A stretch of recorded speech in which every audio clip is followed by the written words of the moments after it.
తెలుసుకుందామా? అందరూ ఒకసారి ఇలా కూర్చోండి. గాలి వెళ్ళకుండా మూసుకోవాలి. మనం ముక్కుతో గాలి పీల్చుకుంటున్నామా?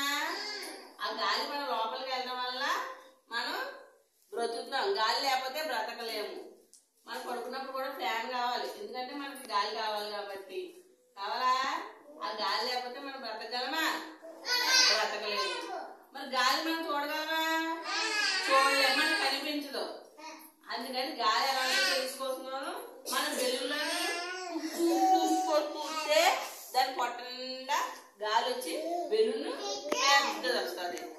అలా బాల్లో కూడా గాలి ఉంటుంది కాబట్టి అది కూడా ఉబ్బుతుంది. కింద ఇలా కొడితే పైకి లేస్తుంది. దాని పొట్టలో కూడా గాలి ఉంటుంది, బాల్లో కూడా. అలాగే గాలిపటం చూసారా? ఆ గాలిపటం కూడా మనం గాలి వేస్తేనే పైకి ఎగురుతుంది. గాలి అయిపోతే గాలిపటం ఎగురుతుందా? కింద పడిపోతుంది. గాలిపటం కూడా పైకి ఎగరాలంటే గాలి ఉండాలి. గాలి వేయడం వల్ల చెట్ల గాలి ఎలా ఆకులు ఎలా ఊగుతాయా? అది గాలి వల్ల. చూడు పొట్టలో కూడా, దీని పొట్టలో కూడా గాలి ఉంది. అందువల్ల ఇలా కింద కొడితే పైకి లేస్తుంది. పొట్ట నిండా గాలి ఉంటుంది ఈ బాల్లో కూడా.